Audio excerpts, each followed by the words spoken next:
तो जहाँ तक बात आती है इनको नापसंद करने की, नफ़रत करने की, तो मैं तो समझता हूँ कि पहली बात ऐसा तो होना नहीं चाहिए कि आप किसी को नफ़रत करो या किसी को नापसंद करो जब तक आपका कोई उससे कोई ऐसा इशू है ही नहीं। ठीक है, इनसे किसी का क्या इशू हो सकता है कि उनका खाना लेके भाग जाएंगे, ज़्यादा से ज़्यादा क्या होगा, यही होगा।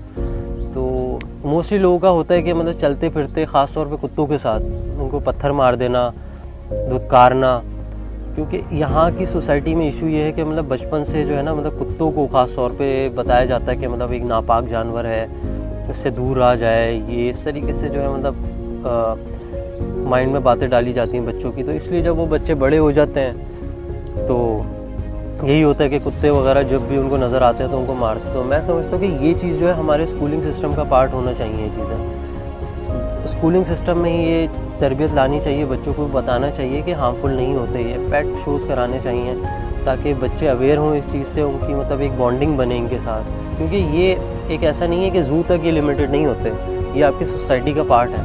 तो इसलिए आपका जो है एक कनेक्शन इनसे होना लाजमी है। तो वो जब तक आपका एक बिल्ड नहीं होगा तो ये चीज़ें चलती रहेंगी, और ये बिल्ड तभी होगा जब आपके बचपन से शुरू से ही जो है ये आपके माइंड में चीज़ें आएंगी कि ये नुकसानदेह नहीं होते या मारते नहीं है, काटते नहीं है। ऐसा नहीं है कि काटते नहीं है, कुछ होते हैं 100 में से 2 या 1 होगा जो काटते हैं, वो भी किसी वजह से जो है मतलब मेंटली कोई स्ट्रेस हो या कुछ भी हो। अब उसके पीछे भी अगर रीज़न आ जाए, बहुत से लोग कहते हैं कि मतलब ये काट रहे हैं या मार रहे हैं, क्यों कर रहे हैं। तो अक्सर होता है, आपने सुना होगा बाइक वालों के पीछे ही आ जाते हैं कुत्ते, अक्सर भाग रहे होते हैं, भौंक रहे होते हैं। तो वो रीज़न ये होता है कि उनके साथ कोई ना कोई इंसिडेंट हुआ होता है, उनके बचपन में हुआ होता है, या किसी के बच्चों को बाइक वाले या गाड़ी वाले कुचल के चले जाते हैं। तो वो एक उनके मेंटली जो है उनके जहन में एक चीज़ आ जाती है, अच्छा भाई ये व्हीकल था, तो वो उनको फिर पसंद नहीं होते।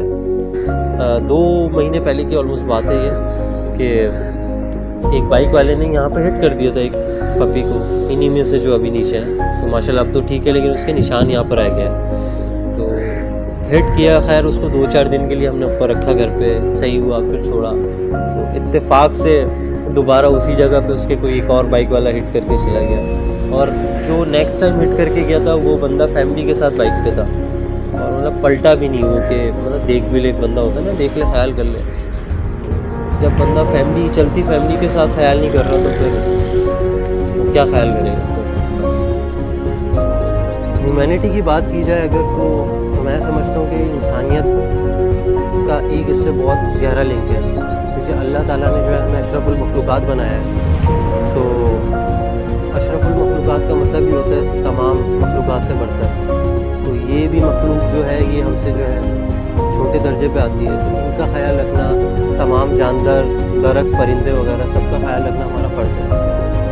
अब वो इस तरीके से है, अब आपको अगर इंसानियत के एक लेवल पे पहुंचना है तो ये सब करना ज़रूरी है। अब ज़रूरी क्यों है, जिस तरीके से आप एक कॉमन एग्जांपल ले लें कि आप डायरेक्ट कॉलेज या यूनिवर्सिटी में नहीं जा सकते, ठीक है। आपको पहले स्कूल में जाना है, स्कूल आप क्लियर करेंगे, उसके बाद आप कॉलेज में आएंगे, कॉलेज क्लियर करेंगे तो आप जाके फिर यूनिवर्सिटी, फिर जो भी फर्दर डिग्रीज़ होती हैं वो आप लेते हैं। तो इसी तरीके से इंसानियत के लेवल पे भी आपको आने के लिए कुछ चीज़ें होती हैं जो कि करना ज़रूरी है। आपको तमाम जानदार जितने भी हैं उनका ख्याल रखना आप पर फ़र्ज़ है। ये ऐसा नहीं है कि मैं कह रहा हूँ, मुझे लगता है ऐसा, ये है। जब ऊपर वाले ने एक रूल बनाया हुआ, निज़ाम बनाया हुआ है, अशरफुल मखलूक़ात का आपको एक टाइटल दे दिया है, तो ये चीज़ बहुत ज़रूरी है। अब अगर बात की जाए, घरों में लोग बहुत से होते हैं कि वो नहीं रखते, वो कहते हैं कि हमारे बड़ों को या हमें खुद बच्चों को जो है एलर्जीज़ है इनसे, जानवरों से। तो मैं ये नहीं कहता कि आप लाजमी रखें, लेकिन अगर आप रखना चाह रहे हैं और अगर फिर भी एलर्जी है किसी को, तो जानवरों